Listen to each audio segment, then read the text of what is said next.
Go to 53s, jack setup, partial refret, look at the strings.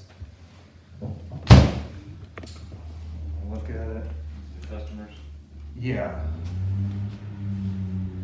Called, said I need it by Monday. I said, sure. So, I'm gonna grab my pad.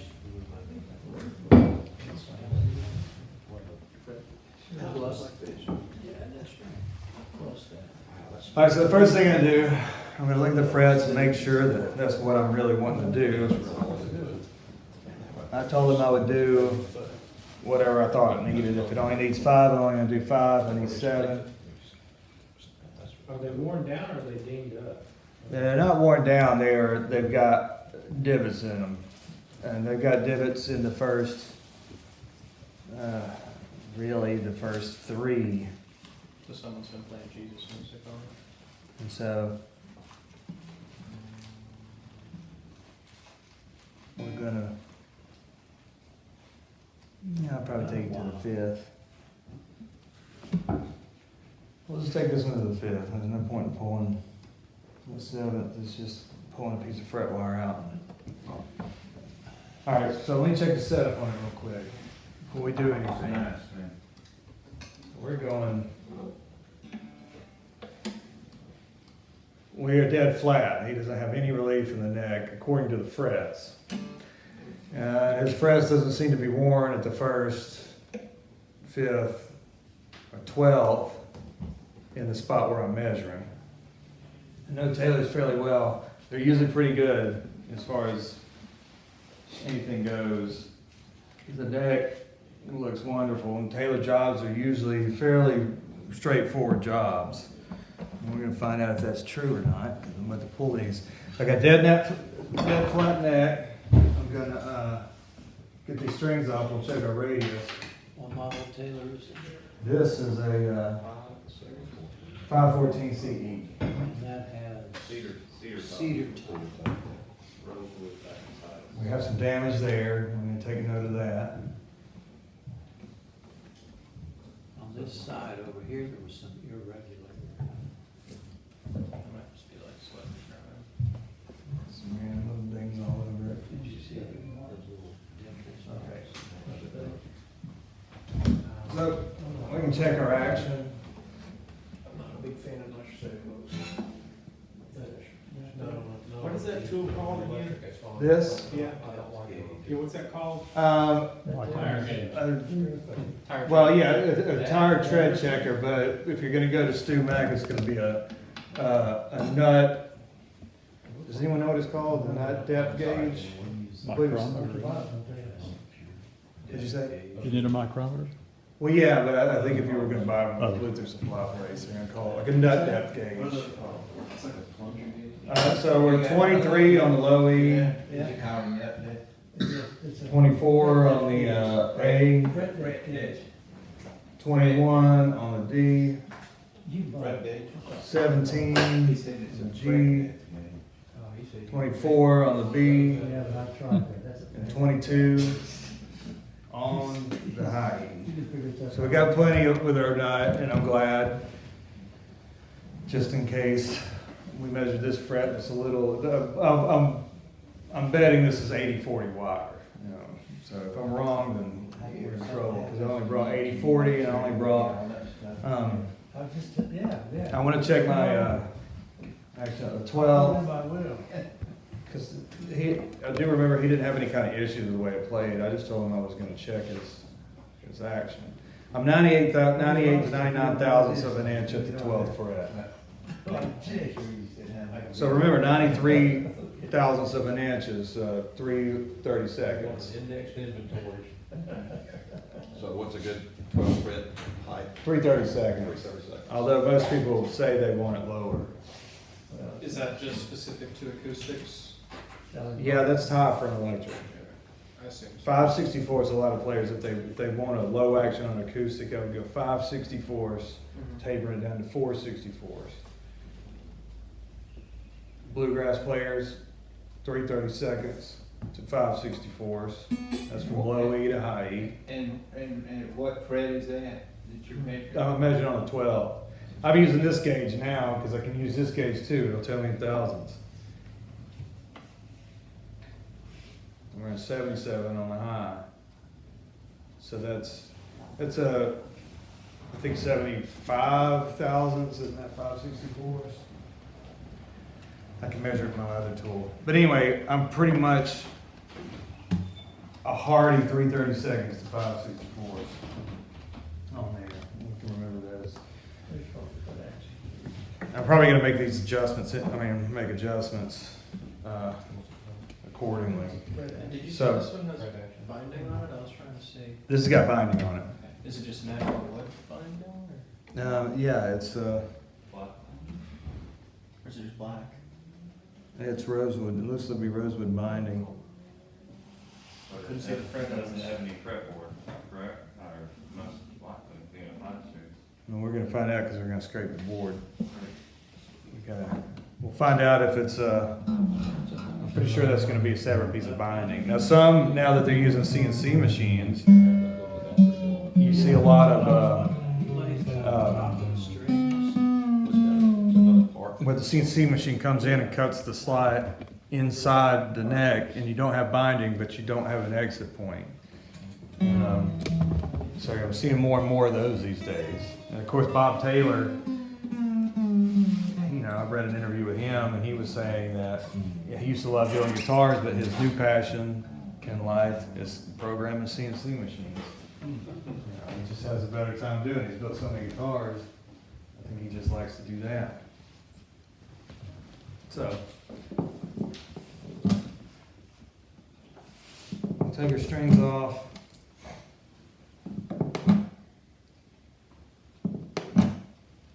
Are those solid? Are those solid or slotted? They're slide. They're not slide shaft pins. I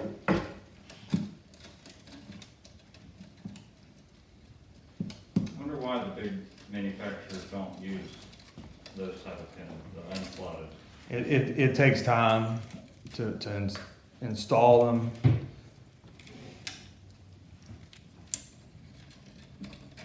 If you pay someone, imagine if you, I don't know how many guitars some of these companies build in a year, but if it added 30, 45 minutes of every time on a guitar, then, imagine, their bottom line is gonna go way down if you're having to pay labor for that. So, yeah, I get it. They started doing all their stuff out of plastic. Tear, like the newer one. All right, so I'm gonna pull this fret. I'm gonna pull the first 5.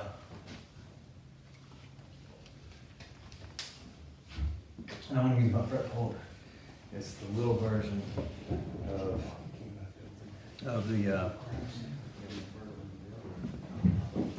the fret cutoffs.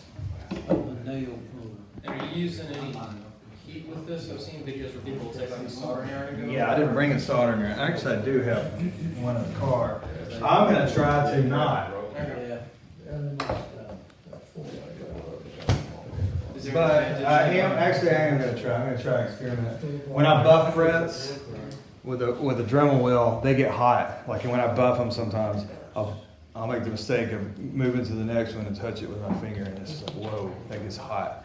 So there's a couple of reasons you want to heat a fret. One is to, if there's any glues, hopefully it'll soften the glues in there. I suspect this doesn't have glue in it because it's a Taylor. And most of the time, I don't see very much glue in Taylors, from the factory fret job, which is fine. Most manufacturers don't put glue in their fret slides. You don't necessarily have to. I didn't have to glue the frets into that board.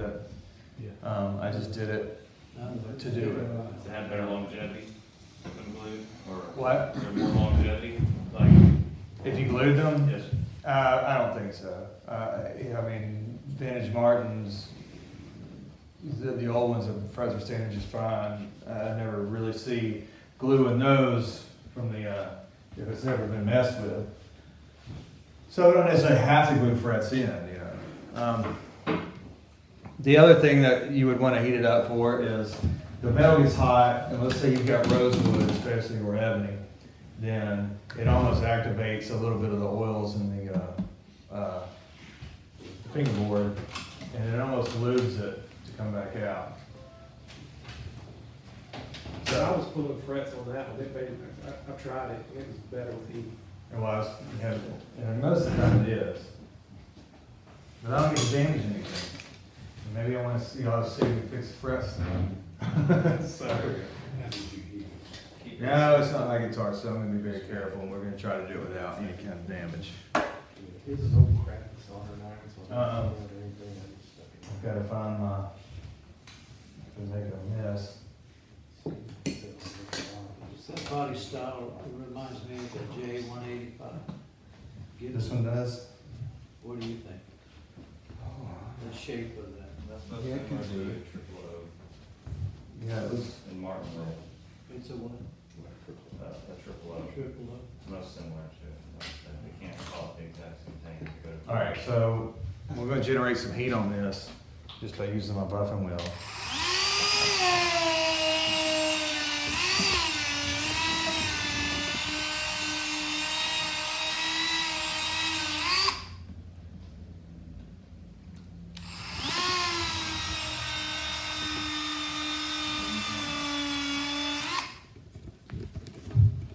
All right.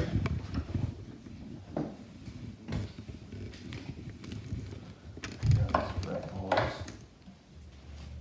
I'm gonna start this up.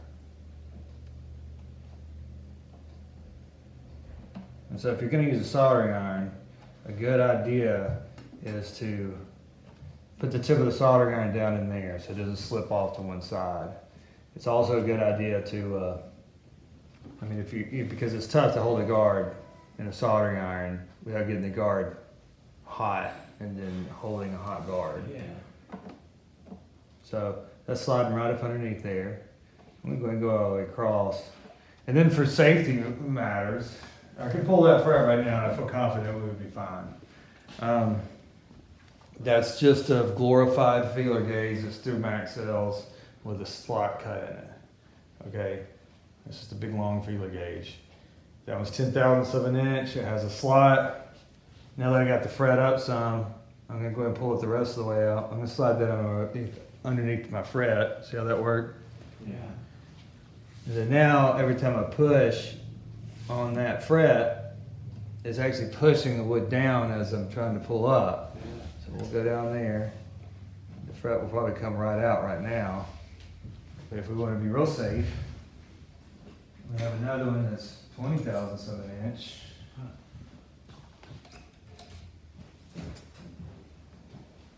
Slide that underneath there. And we'll take you out. That's so cool. That's a great idea. So we now got That's like nothing. You don't have one of them. we got a pretty darn good looking slide. So Taylors have two holes drilled in. That's their locator pins. I just ordered In that first slide, if you see that.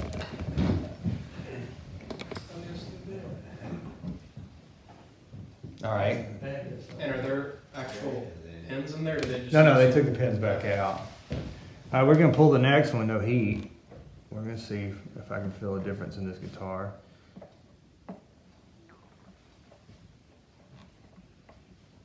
Right there. Do you kind of push down on the wood with your nippers as you pull up? No, just kind of squeezing in. Just kind of leverages it up and. You're not pulling at all, are you? No, I'm just squeezing in, letting the nippers. And so I've ground these. Hold it still. I've ground those so much that there's not a whole lot of, I keep messing you up. Thickness. So it slides under pretty good. All right, now I'm gonna pull these up here and see if and this. Of course, they got still all over. They're thicker. So we'll try putting these underneath here and just pulling it the rest of the way. See, it lifts it up a little bit more. It's out, and it's just, well, we'll see. And so I didn't use anything on that, and I got it was really clean. So what happens if you pinch too hard and like part of the tank breaks off? I've never had that happen. Oh, really? You'd have to really go to town on it, like grabbing it. What did you say? Have you cut a piece of fret wire before? No. Okay, I'm gonna let you cut a piece, Okay. so you'll see. What was the question? What would you say those pegs were for, the first fret? Is that where the machine held it to Yeah, cut? okay. Yeah, those are locator pins when they put the fingerboard on. So when you glue something on, sometimes that glue is gonna make things slide. So you put two locators so it locks everything in place when you clamp it. It could be that on Taylor's, who knows? It could be the way it locates for a CNC cutout. Who knows? I've never been to their factory.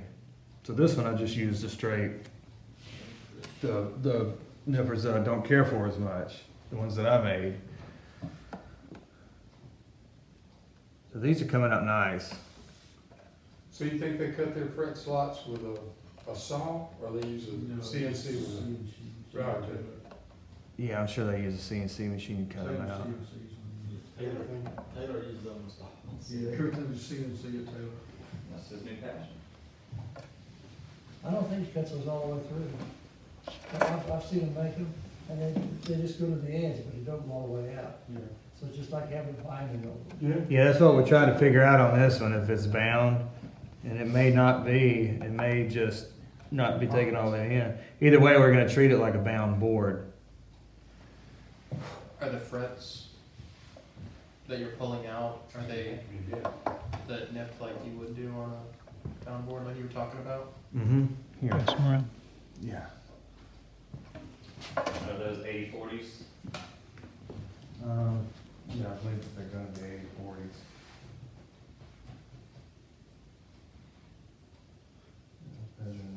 The 79.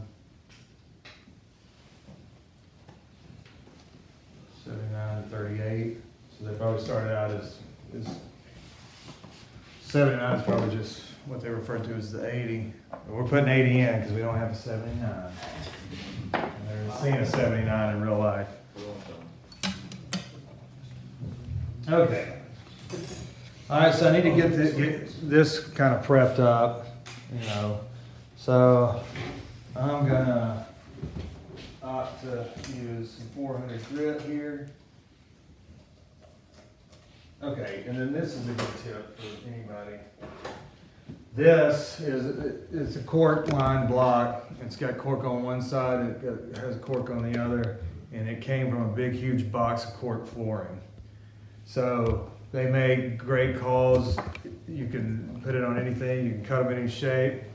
If you wanted to, you could buy a whole box full of cork flooring and then give all your buddies a sheet of it, and it'll last them forever. And, You can buy cork sheeting and stuff like that. Uh-huh. And then you can also go to Lowe's and then pick up samples for 99 cents, you know, and then just get a bunch of those. And you don't have to, it's a padded call, and it's a nice hard padded call too, so it's not like it's, you know, you can still get something pressed down on there. Solid cork? Nope, Oh. the center of it's MDF. Oh, okay. We'll start over there and pass that around, that way they can see it. Use those erasers, the big erasers for calls too. Yeah, that's a good idea. I like that. Big pink ones.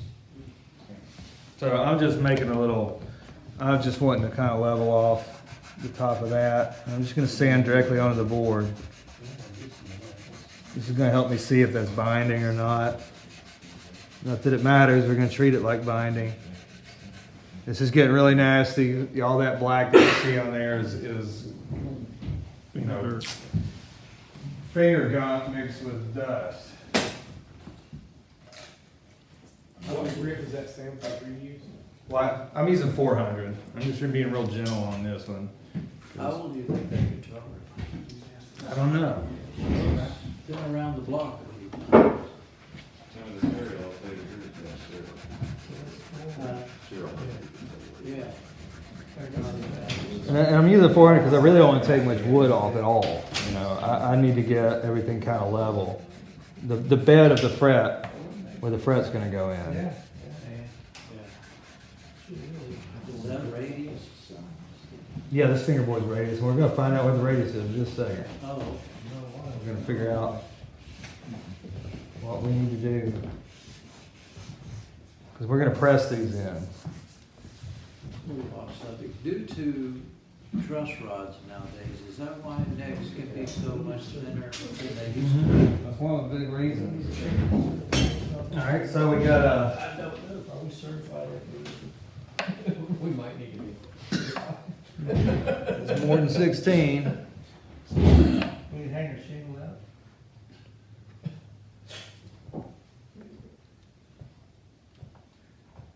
There you go. That's it. More than 15. It's almost a 14. It's odd. I don't see very many 14s.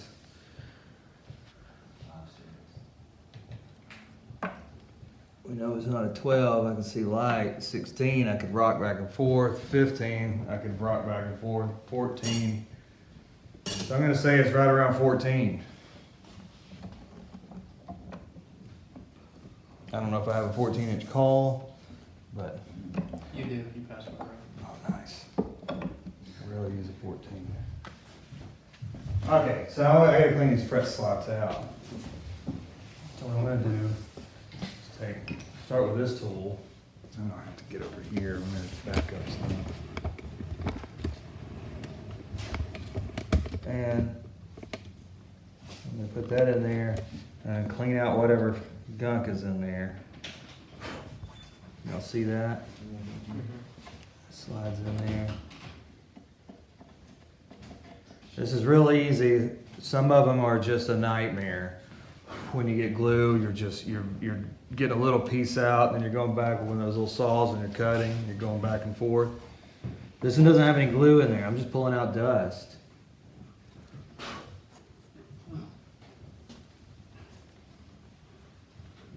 So that is bound. That's not a, that's a separate piece of wood. Now that I've sanded it, I can actually see the line. Yeah. So you got really dark rosewood on ebony. That's what it looks like, because on the side, it looks like rosewood. Now the wonderful thing is, about a bound board is, once we get the fret in there, all the time spent is on cutting the tang. Then the side dressing is going to go a lot faster, because we don't have to, we can just stay away from the edge here. Unlike when we have them where the tanks come all the way through, we got to file them flat on the edge. We got to fill in the gap. Well, we don't have to, but it looks better. You know, if it's your own guitar, you don't want to, don't. If someone's paying you $500 for a fret job, then you want to, you know. Will you glue these back in or just, or not? These I'm just gonna, Press? I'm gonna make a decision when I get there. You know, I'm gonna start with one and then decide what I need to do. If I can keep this just like factory, I will, because they weren't glued in. And my goal would be is to put the new frets in, make the fingerboard look like the rest of the, well, clean up the rest of the fingerboard because it's nasty. Hopefully I can be smooth enough to keep my my edges of my frets to look like the way Taylor does it. So I'm going to be mimicking a different style than I would do and try to follow suit. So the next person that sees it will say, this guitar's never had any fretwork done to it. And that would be nice. It would be a good compliment.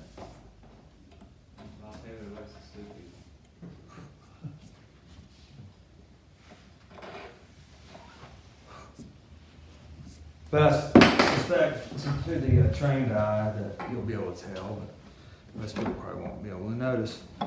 Hopefully not. Okay, so now I do want to go ahead and be very careful because I want to chamfer the tops of these. case I gotta pull something back out, you know, if I want to go in there smooth, and I don't want to get on the binding. So I'm just gonna barely go across here. I'm not pressing hard because I don't want to make any chip outs happen. I can't get, I'm gonna have to come in on this side to get it close up to the binding on the edges. That's where my bench at my shop works out. I got a rolling chair that's suspended up in the air. My knees can actually go underneath my bench, and I can just kind of roll around like I'm a dentist or something.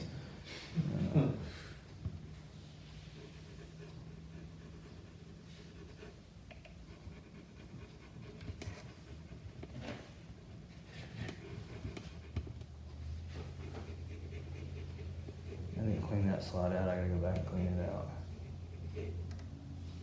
We have a little chip out right there. Find out if the fret covers it or not.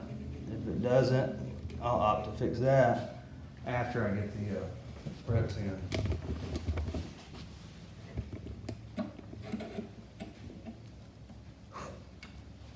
All right, so I'm just on this side.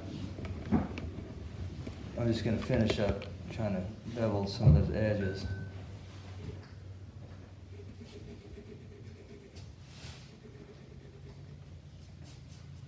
I'll have to bevel them times. A little bit goes a long way. When I get close to the edge of that binding, You pull away. yeah, I'm pulling. Sometimes you'll mess up and you'll go forward. Usually you can't tell once you get the fret in there. All right, I'm gonna take a look at their binding. And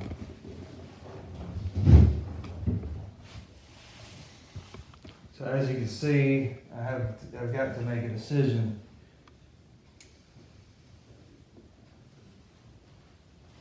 I'm gonna pass another one of these around. I want you to look at how those are cut. They're cut this way, but Taylor doesn't do a whole lot of removing any more excess off of the bottom and cleaning up the bottom of the slot. And I'm gonna explain this to you in a minute when we cut some. You have to make a decision now. Do you do it like Taylor did it, and you can't even really tell, or do you just try to make it this section that I'm about to do nicer? And I'll probably see how well I'm doing when I cut. So before I pass this around, I'm gonna try to show you what we're gonna do. We're gonna prep the wire. That's not 80/40, so we're gonna put this somewhere else so I don't make any mistakes. It would have been a good idea to stop when it cleaned up. But it's more exciting, so.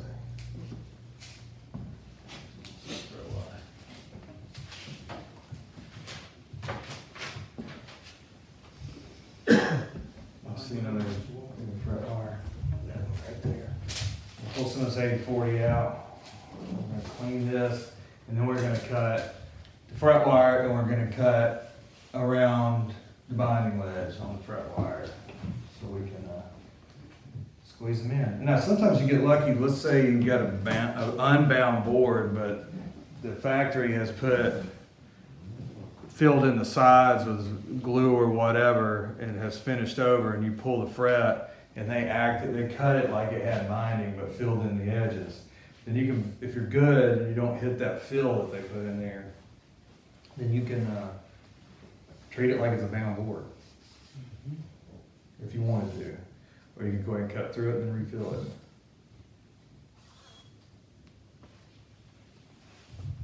So, we had good luck with our fret bending earlier. I want to, So do you, after you curve them, and, how you go about measuring the limit? oh, I'll show Since it's you. gonna bend out. Uh-huh.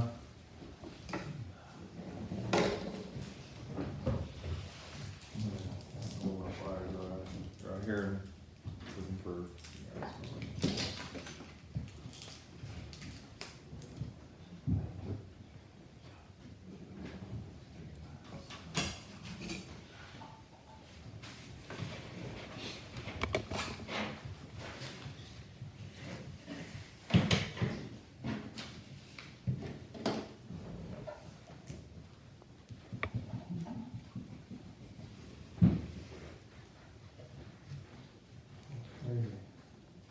Looks like it's improved since last time. Huh? It looks like it got Yeah, wider it's since last different. time. I'm more happy with this. Oh, I know why. Because the last time we bent 95. It was taller.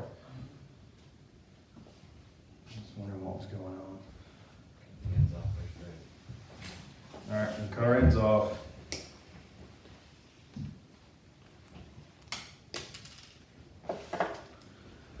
All right, so what I'm gonna do now,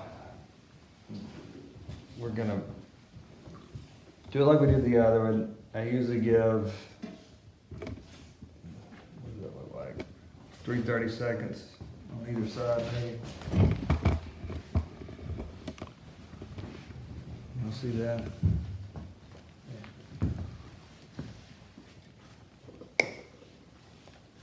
So it's just overhanging the fingerboard just by just a tiny amount. And there's 3 ways to cut this that I know of. Before I had a tang nipper, and I had a tang nipper forever and I hated it, but I went back to using it. The first way I do is, I'm gonna walk out here, is I take the wire and I cut it this way. And I cut it, So you're cutting on the tank, yeah. overlap fit. So I cut Straight across. directly underneath, and I cut again. About 45. Yeah, I always angle them, you know, to try to keep it, in case there's glue and stuff caked up on the side. Okay, so that's one way to do it. Now, but you got this little lip that we gotta go back and file. And you end up with that lip there. Almost all methods except for the third method I'm gonna show you. So you gotta go back and file it off. Well, some manufacturers don't. Those won't really work. But I'll go ahead and file them off because we'll just try to be as neat as we can. Let's pass that on around. All right, let me show you the next one. We have hang cutters. On this bench right here. So we're gonna take this one. I go ahead and see when you cut a piece of fret wire from this side, then when you cut it off, it has this point that goes this direction. You know, I don't know if y'all can see that. I go back and I go ahead and cut it flat because it helps for my tang cutter. I let it overhang about, 30 seconds. It might even be 30 seconds on either side. So I got 2 nice square ends for my clippers. Yeah. So then, I have a tang nipper that has a slot in it, it has a blade, and these came from the Klein Tool Company, so they were repurposed from electronics nippers. And I think, well, no, the part number is 76011B. Okay, I don't know what these look like in real life because I'm sure Stu Mack recuts them, and I don't think Klein makes these anymore because I've seen newer versions. They don't look anything like this. This one's probably 20 years old.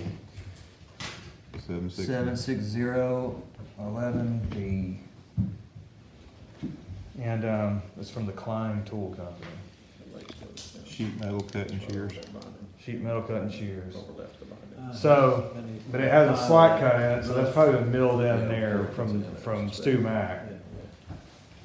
And so I put it in there into the slot next to it and just clip. And it cuts me a little channel. It has a little bit of a less than the one I hand cut, a little nib still sticking up this way just barely. Because I don't want that to keep it off of the binding, So I want to make sure it's nice and flush, as flush as I can get it. Goes off the other one, and it's quick. but I gotta go back and do some work. Okay, so what do you do if you got stainless steel frets? Well, that's a problem, because this isn't gonna work. Your nippers you're gonna have to grind it out, which is just sounds like a nightmare. Well, then I found this tool that LMI makes. And it's great. It's two pieces. You have one piece that looks like this. You have another piece that holds a file. And this is just a typical hardware store file. So when it wears out, you can flip it over. You can go down to a hardware store and get a new one. And you take a piece of fret and you measure it, clip it.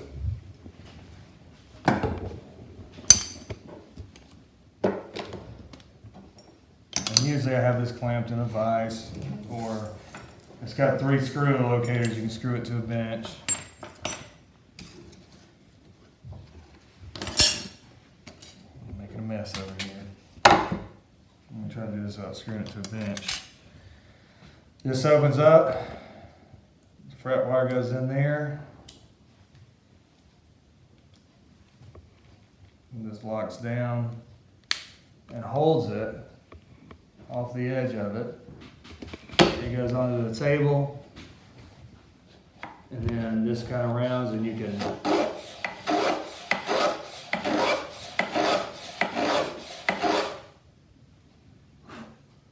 cut the tang, and it'll notch it for you. How many jigs? Jigs. That's if you're doing a stainless steel fret job, that's just a no-brainer. You just go with that. You just have to get one. 'Cause I tried a bunch of different methods, and it was just a nightmare.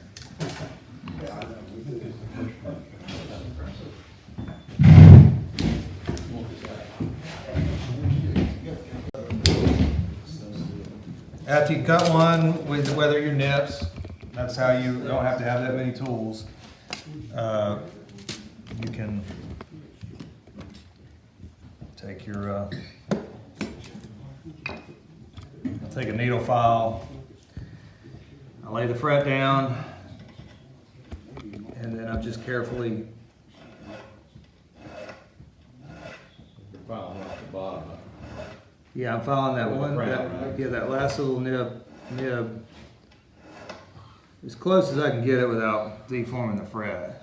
This is after you've cut the little That's notch out. after I cut my notch out. And that's just to work around the binding. Yes.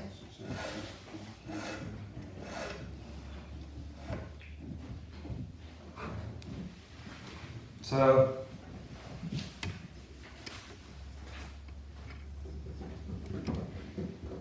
we're gonna use that in a second fret. Didn't cut enough off, but it'll work right, perfect right there. So, now I'm gonna use a fret press for this. This thing works great. We were at 14, so.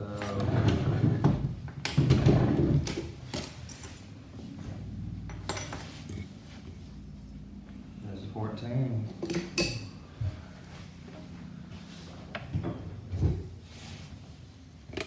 And I say this, it's great, it's close. I'm gonna end on a 14 and start with something else. I'm gonna start with a 12. Is that your rule of thumb to usually be 2 or 3 inches off, like you did 9.5 and 12 on the last one?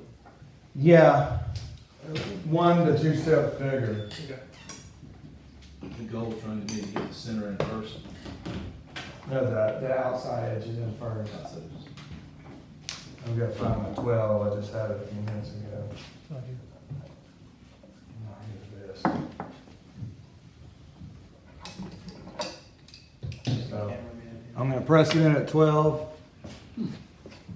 then I'm gonna finish it off at 14. Well, I'm gonna see what it feels like with these, without using any glue. And I assume wicking in the glue would be the same with or without a bound board? So if I get it in and I like exactly where it is, then then, We don't need that partner. Serious money. Oh, come on, put that on your list, man. I think these are the calls, I don't know. It's already in there.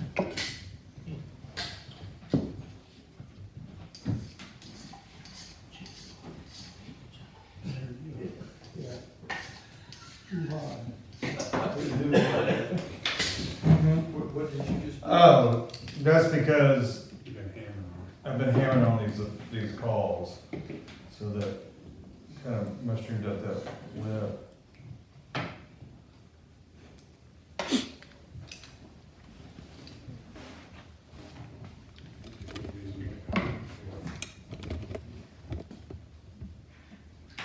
This is just an adjustment screw to, you know, just like a vice grip. These vice grips were made in Italy, so they're kind of a neat design.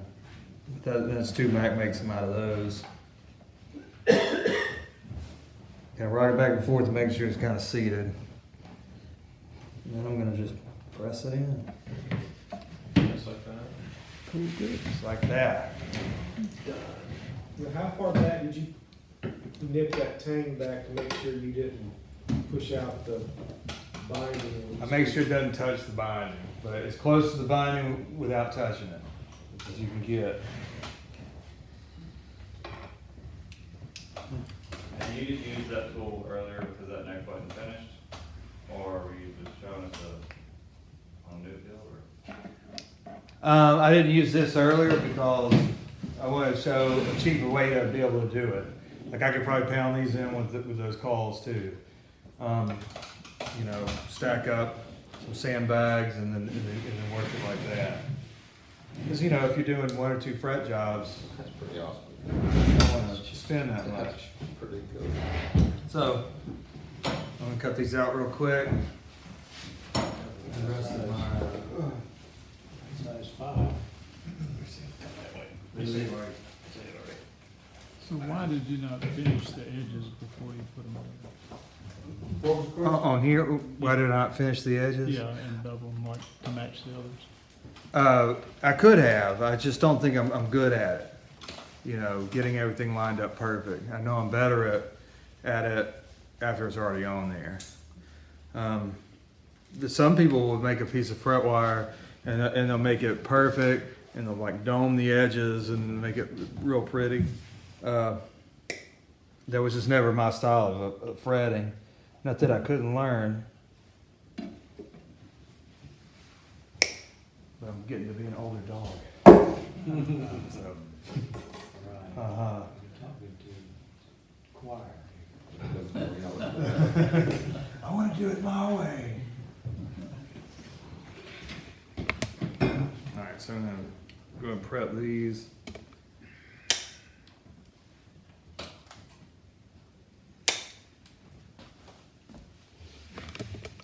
You may make that. I think there's a line. You want this? No, it's the big one. Oh. No, that's for stainless steel. That's it.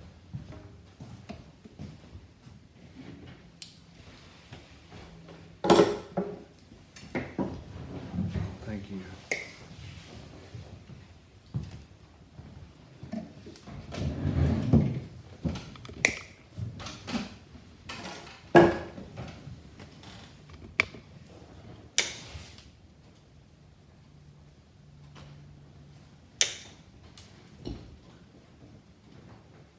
Getting good at those nips. What I find is that I can get almost no little residue nib left if I take these nips.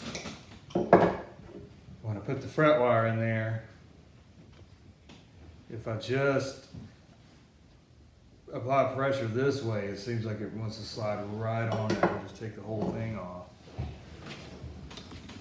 I guess this is kind of learning the tool. Like that one I'm not gonna have to file. The first one I did. We'll see how close I can get this one. Looks good.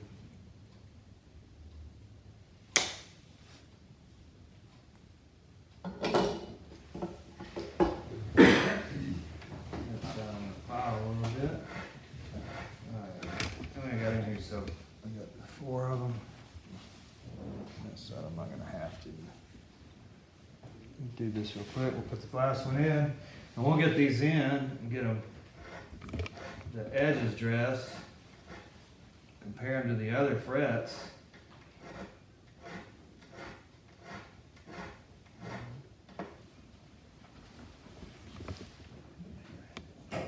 Clip the ends. I want to show you how I dress a fret end. This will be one of the most useful things that you'll get, because you're going to be buying guitars that just don't feel good on the fret ends.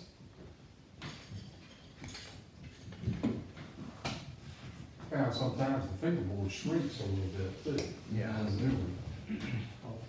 Especially in the winter. Yeah. What I always hated was I would get an order for a banjo. It would be someone in Arizona. And so I would ship it to Arizona. I'd get a call back like 3 weeks later. It's like,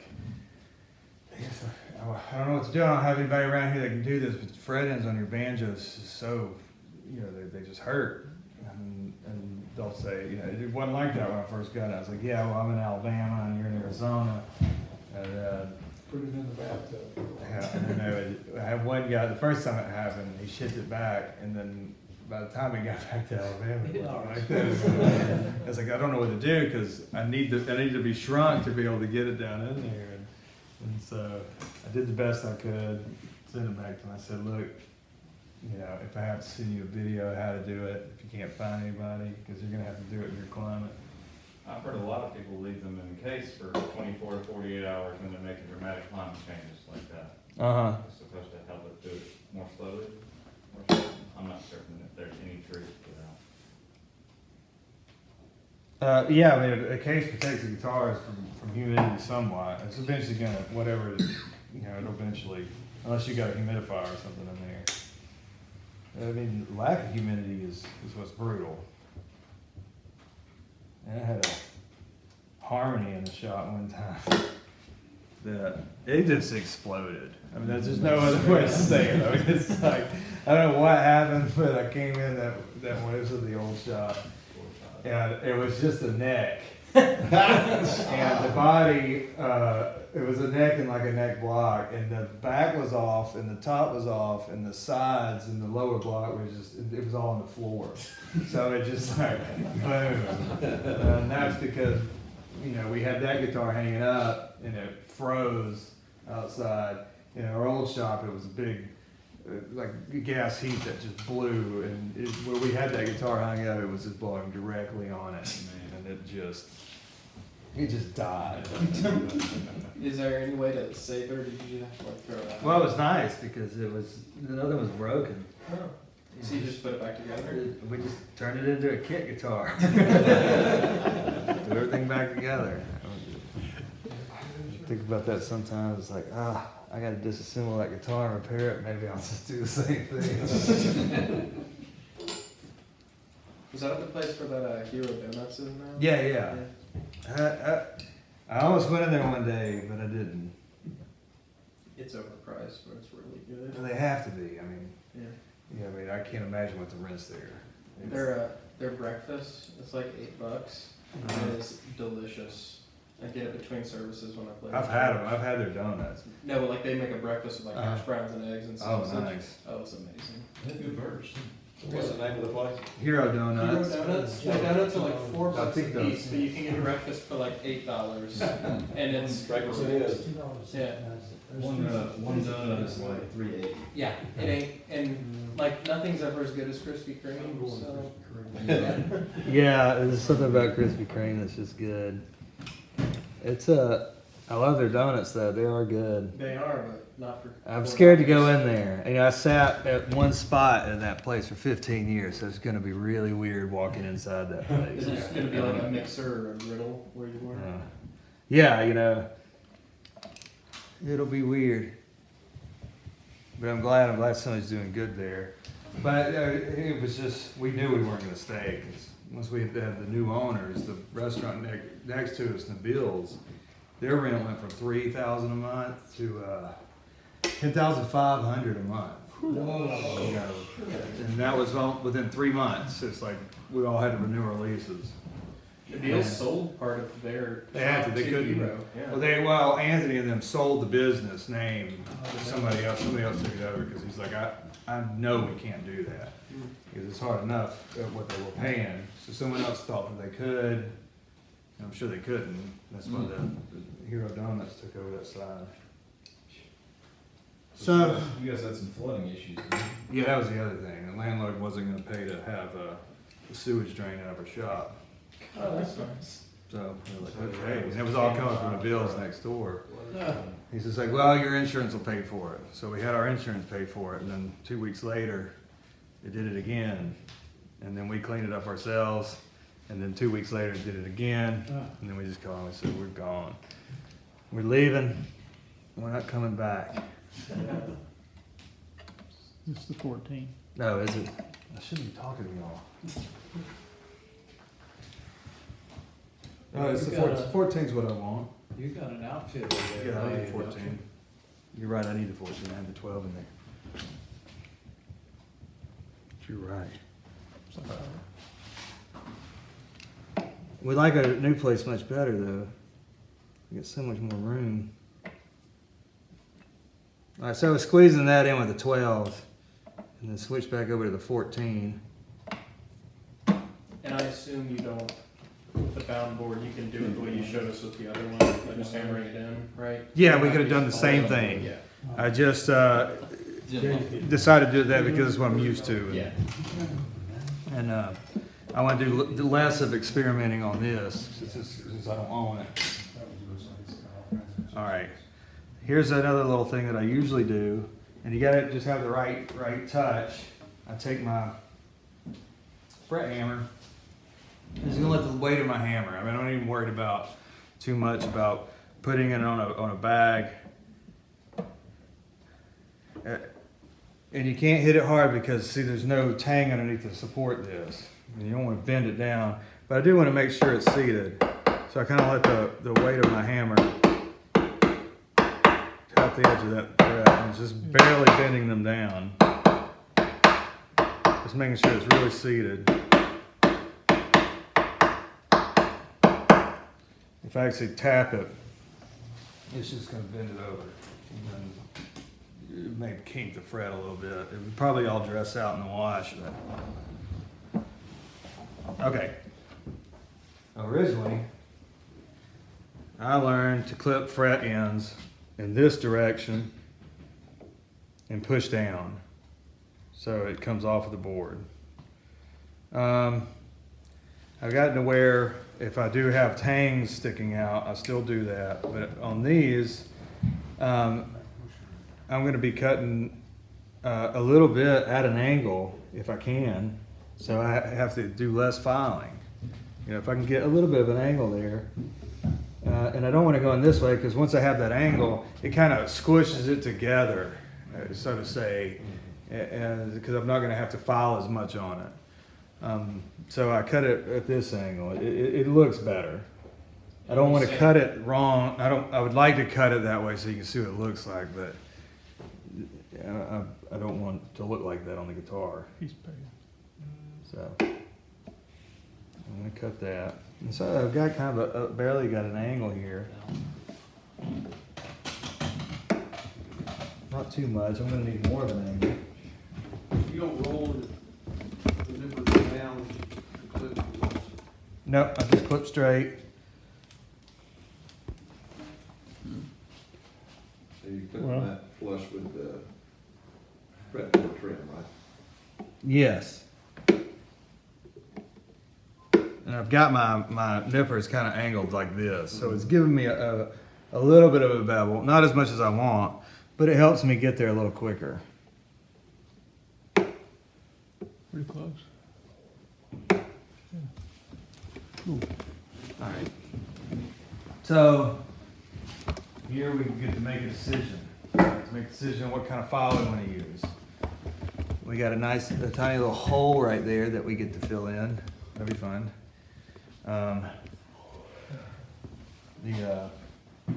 We can use this to be on the safe side. I always do this before I dress or level in the frets because shavings will get on here and it puts little scratches in the frets. If I had to do this whole board, then I'm gonna tape up around here, you know, if I'm going all the way down, but I'm not, I'm just working this area. I have to be mindful of this curve. And I don't wanna cut too far in. You learned that the hard way? Yeah, bam. And you can do it. You know, hopefully the nut will stop me. So we can use this. Cut in this direction. You can even go backwards. It's still a single cut file. It's easy to keep everything steady when I tend to just slide it back and then push forward again. That's one way to do it. Is that just HDPE, the Hmm? plastic HDPE stuff? Is that what it is? Delray or something. Yeah, I always thought the Delrin, what's it called, HT? HDPE, high density polyethylene. Okay. Yes. I don't know, you tell me. Yeah. You can make it out of wood too. Yeah, you can make it out of wood. That's kind of neat Does though. that need to be radius? But this one's at all for edge. the fingerboard, or can it just be? That's not Corey. It can be flat. I like it flat because sometimes I'll hold it straight up to the center and have one angle, and then I can actually roll it and have a different angle. Now, that's just a recent thing that I got maybe a year ago, so I went all those years without that. And what I used to always use is that file that David, there it is. David, is Corey this one? and the same thing? Corey would be a no. counter. Corey's on my countertop. It's much harder. I used to do it like this. Kind of look at the original angle. And this is where you get in trouble more, because it's easy to slam into that. These days, if I'm doing a partial, I'll mix two of them together. I'll clamp it like this.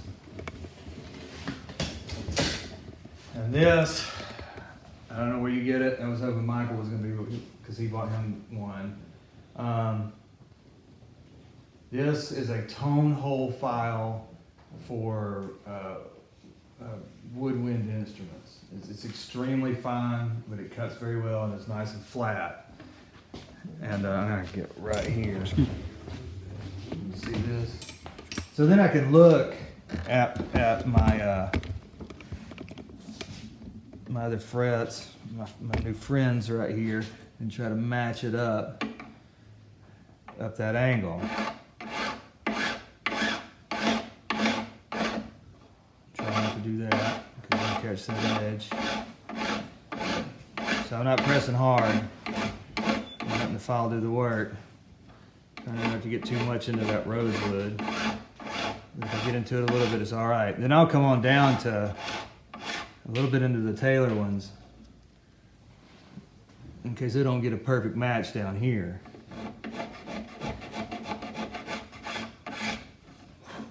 And I like that. I'll probably stop if I don't want them to switch over to the next one. And they're gonna feel nasty and sharp. But we're gonna fix that. Flip it over, and do the other side. Try to do the whole thing with this.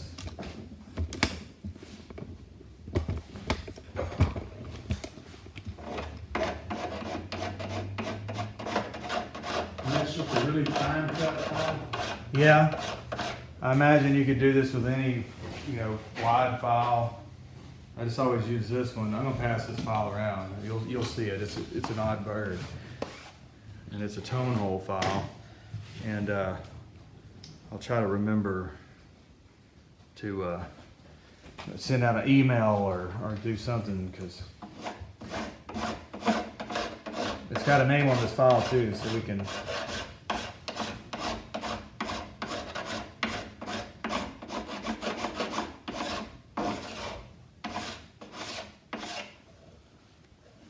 And you'll kind of feel when you're done. It won't be grabbing so much on the metal. And that's how quick it is to get your beveled edge on a bound board. I would be filing a lot more if it wasn't bound. And then I don't have any much work to do on the sides because I didn't ever have to touch the sides. So now it's just making all this pretty and dressing those edges. So when I'm dressing an edge of the board, I can take some sandpaper, put it on here, maybe from 400 grit. I got a short block. I can put it on some 400 grit and probably start with that. This is a short leveler. I could put some sandpaper on the bottom of this if I wanted to. I could just have a block of wood. I could technically, any flat spot I could put that I can go down. I'm just trying to polish that edge a little bit more and get any file marks out of it. Your piece of cork.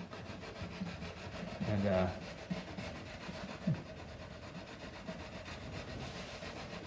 this has got 400 grit on it. But it does need to be hard, not a block of cork, for example. The cork will probably compress, and it's probably going to let the sharp end, because it's still sharp, because I've just made chisel. That's what I've done. It's a straight chisel, so it may compress into the paper.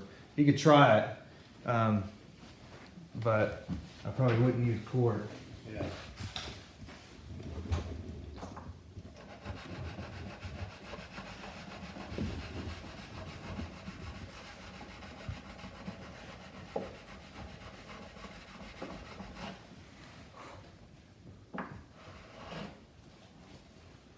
All right, so now I've got that section done.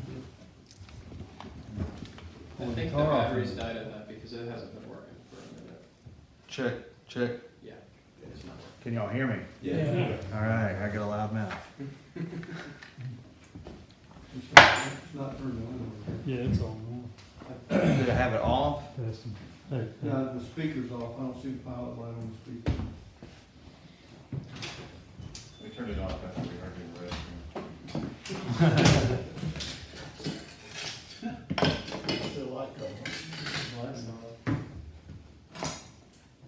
All right, so Works. Sorry about that. May not have been on all day, you don't know? It was on earlier.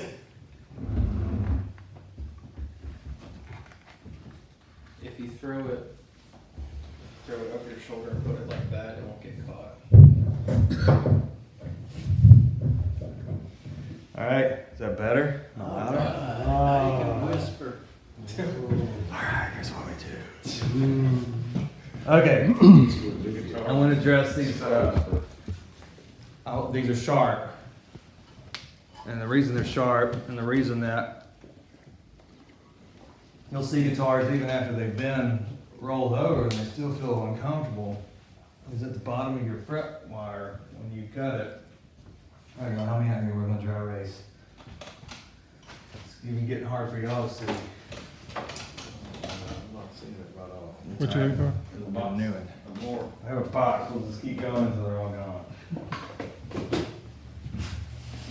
When you cut the end of the fret wire, let's say that this is the end of your fret wire right here, it comes off into a chisel. That's as simple as that. And that's just the chisel edge coming off. So we all know if you touch that corner of a chisel, it's sharp, it hurts. So we gotta get rid of this fine little section here. So that's the first thing, you know, so we got that. Now we're looking at the fret this way. It's coming down here. We need to, first, before we attack this area, that hard line, we need to get rid of that. That's right up next to the board, okay? And the best way to do it is, it's called a, StewMac sells this. You could probably use a needle file, but it's such a fine cut. It's a fret end dressing file. It has a safety edge, meaning that this is rounded over and it won't cut into a piece of wood. You know, it's all smooth. And then when you get it, the other side is still kind of rough. Well, what I did is on the flat side, I put it on a diamond stone and I flattened it out. So now that's a safety edge too. It doesn't want to cut. But it will let my file come right up on to that edge that's so tight to the fingerboard. Where if I flipped it over, I can't get there. It just won't cut that close. Would you draw a picture of that? On the- Yeah. How's it? I'm gonna pass this around. Okay, all right, that'd be fine. They've shown you this before, Jim, haven't they? Yeah, but you know, at my age, I forget. That's all right. Just go around. It's okay.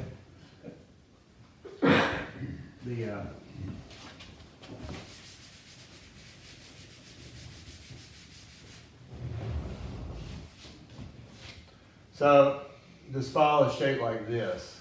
If I'm looking down at like this right here. Okay, this is where the file parts are.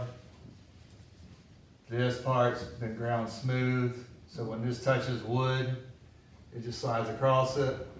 This side's flat, they don't polish it out, but I went ahead and polished mine out.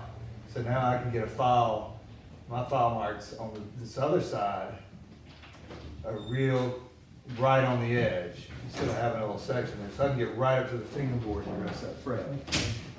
So that's what I'm gonna do. So when I dress these, I'm gonna take it, we're starting with 5, and I'm just going to make a U-turn.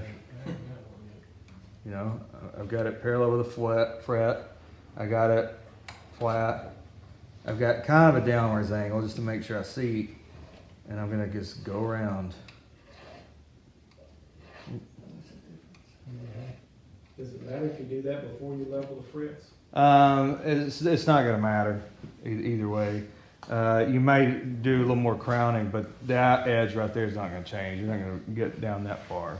And I assume you do it on both sides. Yeah, so I'm gonna go on this side. A little awkward on that one. The reason I asked, I've seen some people while they're crowning actually do some of that Round bow. too. Yeah. I'm gonna do the other side. It's a lot bigger. And I'm doing each one because I stay consistent, so I make the same movement, you know. And does it really only take like one go around to do? Nope, nope, we're gonna do some more. Fine on that one. This is just, Yeah, where mine work. It's not very expensive. we at? 5.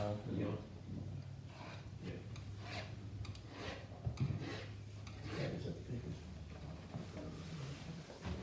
Okay, so then I'm gonna take my file, and I'm gonna say we're about at a 45 to the fret. You don't have to be exact, maybe a little bit, you know, but that's what I'm guessing. If someone made me tell them, and I'm gonna start straight up and then roll as I push, and I'm rolling up that.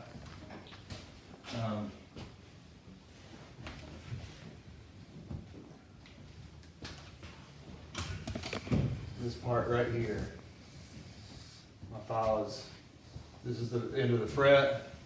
I'm kind of rolling up this area there on one side. Just whoop, just ride it uphill.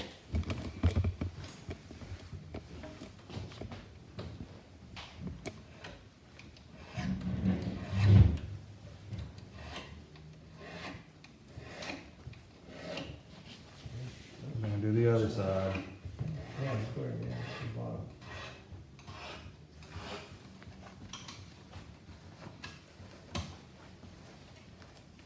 They're already starting to feel a little better than the ones that I haven't replaced. I'm gonna blend in those a little bit on down the board. We're actually changing the manufacturer, but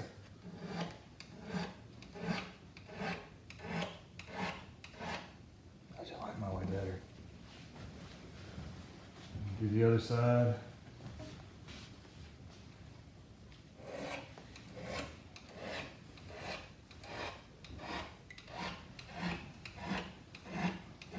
I don't think that they have a problem with that edge on the bottom, just kind of at the top. Let's stay off the body. No reason to go there right now.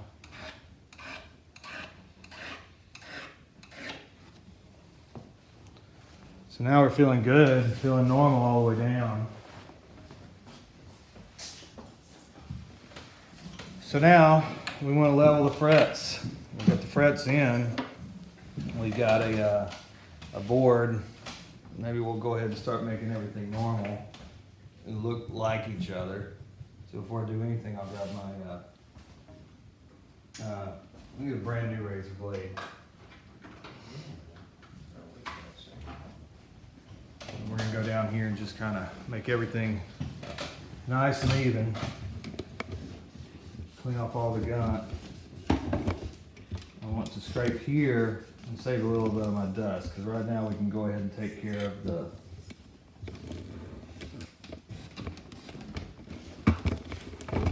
chip out we got going on right there. Let's see if I can see it. One little chip out on this. Pack some of my ebony dust in there that I just scraped. We didn't even have to save any.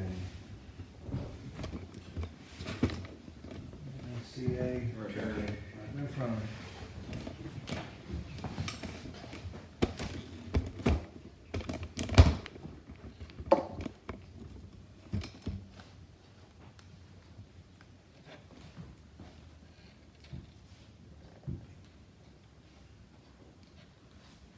All right, we'll let that dry. We'll chisel and scrape that off in a minute. We won't use accelerator on it because accelerator stinks. And we got some time before we come back to it.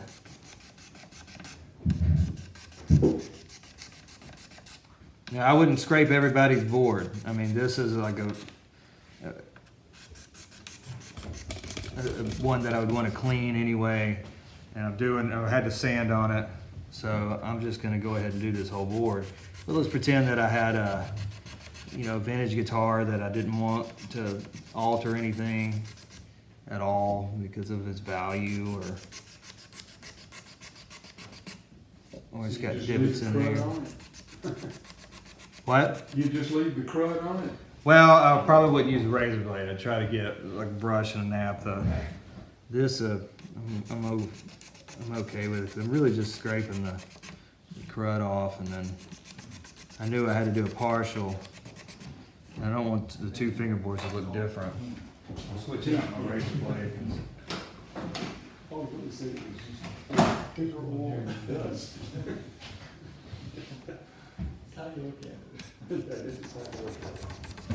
It's funny you mentioned that band.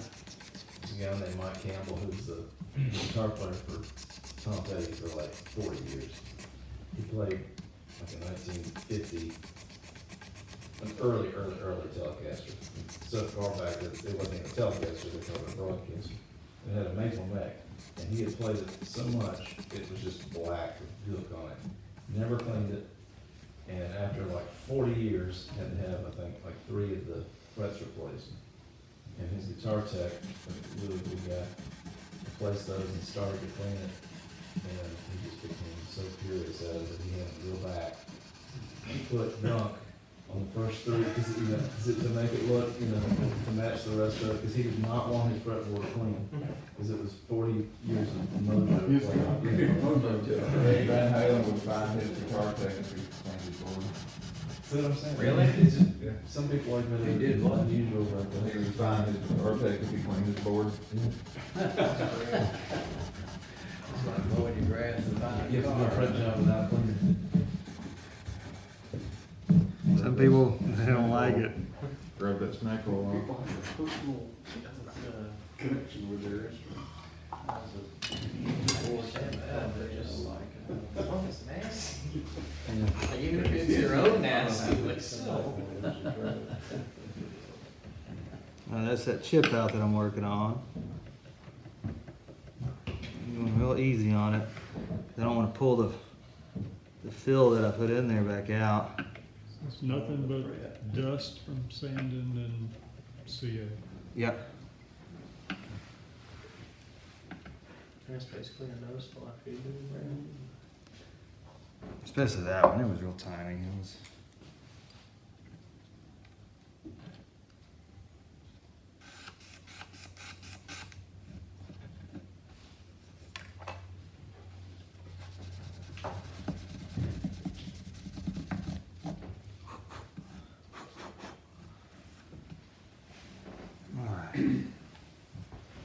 So, let's take a look, see if we did somewhat of a good job. That's my 6th fret. Yeah, he's. I'm measuring 41 on my 6th fret all the way across. So they only sit on top of the string. You can't see this. That says 41.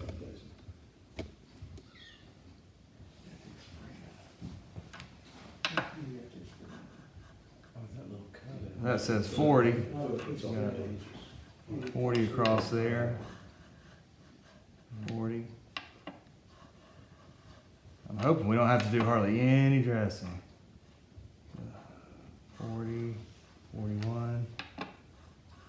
What's the height of the originals? That's the 6th fret. That's the 7th. What does it say?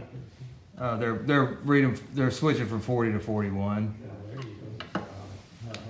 So, yay. Yeah. It doesn't always work that way. Sometimes I measure it's like 40, 40, 52, 40, 40. I'm exaggerating, but 40 to 41, can you get away with that leveling? most likely, yeah. You know. And, What? so if you were going to level it, what would you?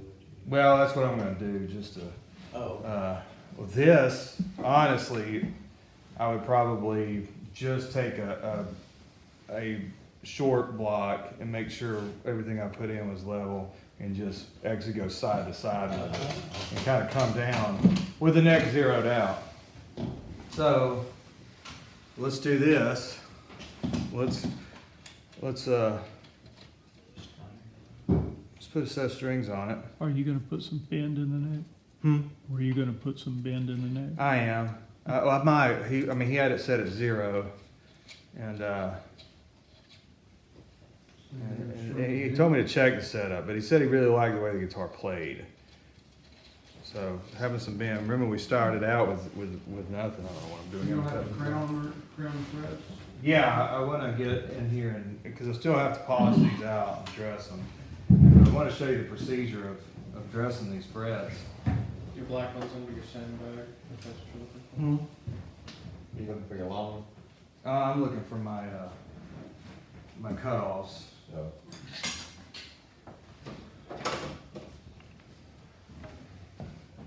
The only place, the only tool it's supposed to be there. It's there.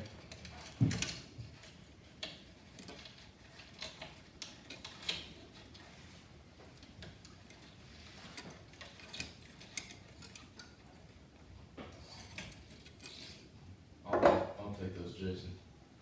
I'm in the stream recycling program. All right, here.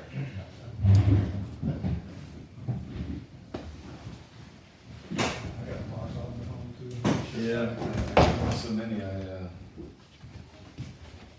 If you send them like a giant box of old strings, this company recycles them and they send you new ones. They just get some of your old. If you're patient enough, you know, store them up. they just tumble those strings. Oh, really? Have you ever put them in a tumbler and heat up strings like that? No, I haven't. You know, like a rock tumbler, No, I never have. it works. Oh, I didn't know that. I've used a rock tumbler and put gravel and nuts and bolts in there and put like guitar pieces, throw it in there and let it just roll over it. Yeah. If I gotta replace a new part on a vintage guitar, kind of relic it. Done some of that stuff before, which is kind of fun. And I remember I did something important with the bridge pins, so I wouldn't lose them. I remember doing something, I just don't remember what. I put them in the case, and I was responsible. Alright, so when we pulled this guitar out, we didn't adjust the rod, it was sitting at 0. I hope it's still, that'll be nice, we won't have to make a truss rod adjustment, we'll dress straight we'll just dress them straight out.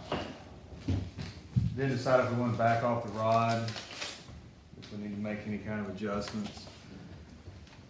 We can choose to do the setup now or move on to something different. We want to show y'all as much random different stuff. I do want to get back onto slotting that nut.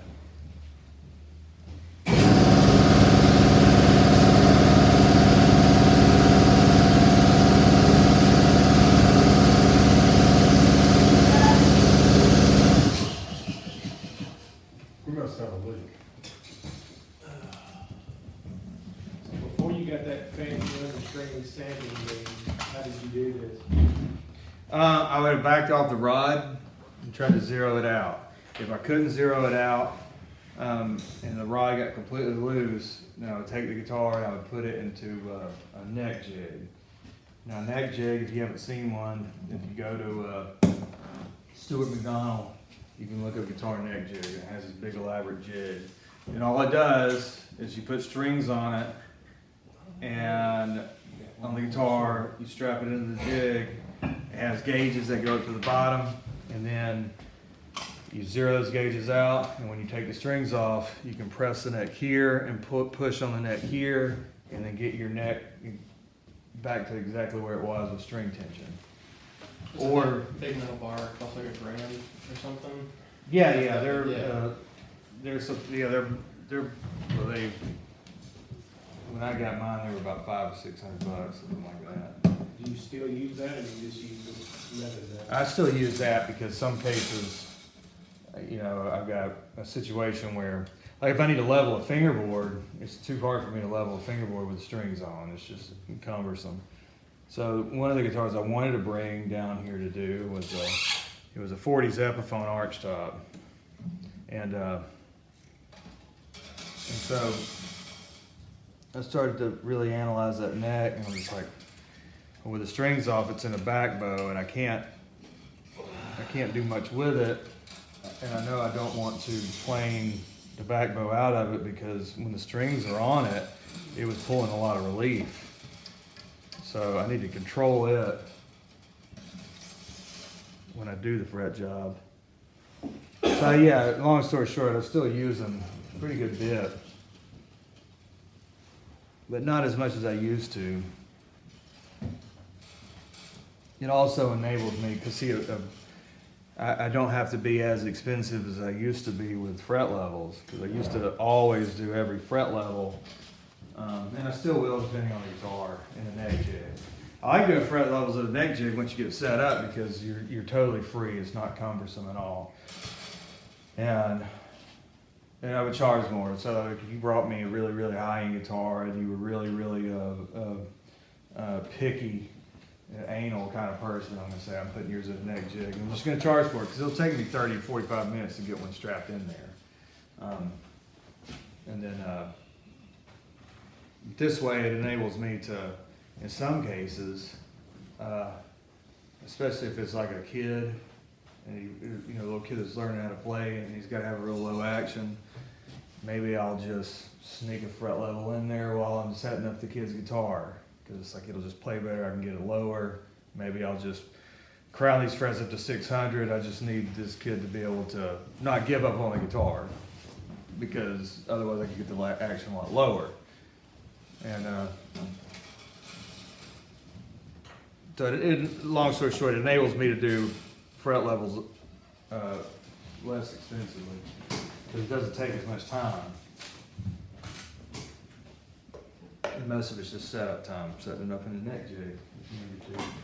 And some guitars got a double action rod, and you can take the strings off, or you can back up the rod and it'll zero out, and it won't be in a back bow.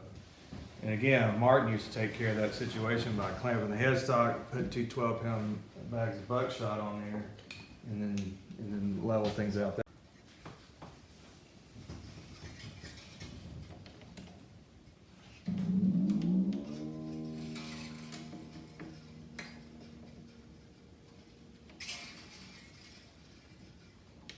I'm running all these straight down the post except for the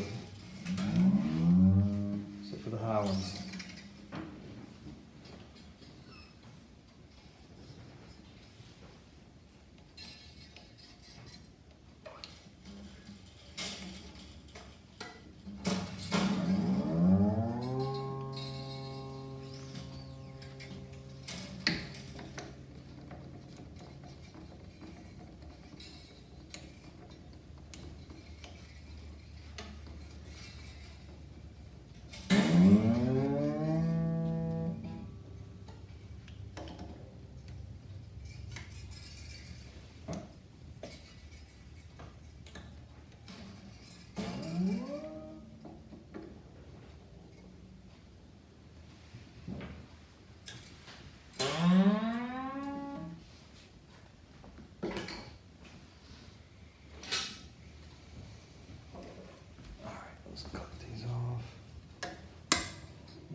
I really love the way trailers are built. Most of the time, they're not my favorite as far as tone, although they do have good tones. It's just not for me. But they are one of my favorite. Well, some of the jumbo ones are just amazing sounding. I will say that, and I love the GS Mini. But as far as construction of them, you know, for the price point that you can get some of these Taylors in, you just can't beat it. Larabays too, I love those. What do you mean? How are they built that you like? Well, it's just consistent. I know that,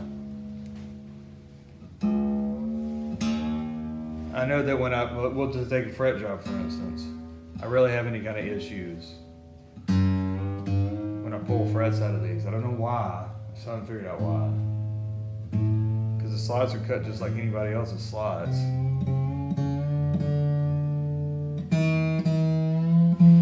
You ever worked on an Olson? On a what? On an Olson? Yeah, not very, maybe one. James Taylor, please. Lee Cocky too.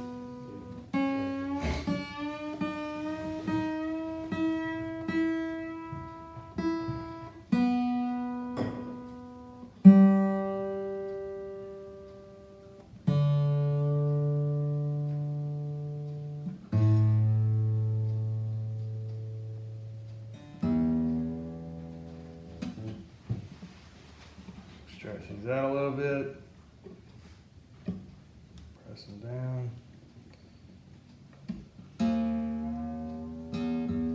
All I'm doing right now is making sure that I'm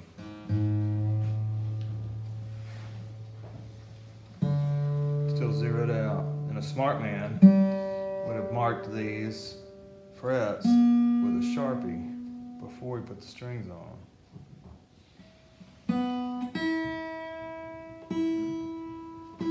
Because I'm going to need to see what I'm grinding off.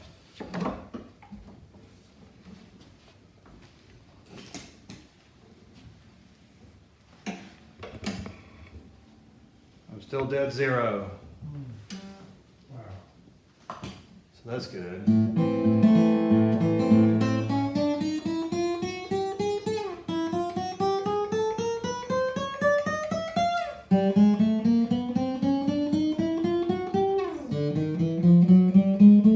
I don't need to level, but I'm going to anyway. Just to kiss them. And why not? We were seeing some that were 40 and 41. They can level 1,000 now. What is the point, obviously 40 and 41, that's 1,000, where do you see it where you say I probably should level these out? Like what's the difference that you say I probably should? Oh, I mean, if it's just inconsistent all the way through, like, you know, sometimes you put frets in and it's a really tough job and you'll have, well, all sorts of different. Let's say I don't want to take a complete dip out of a fingerboard.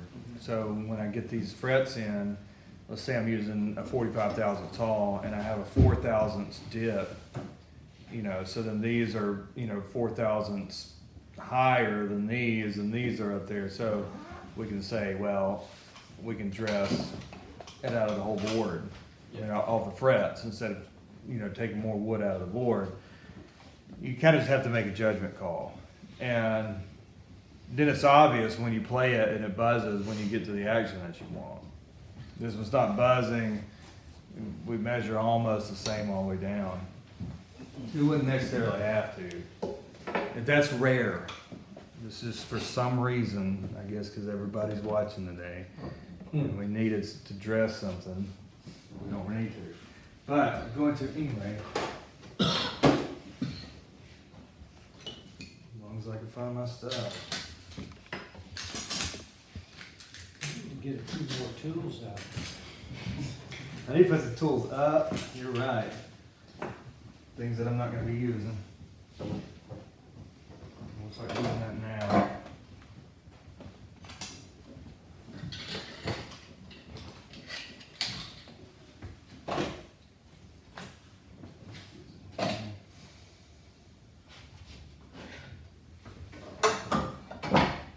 What time is it? One to three. All right, y'all take a break, I'll clean up.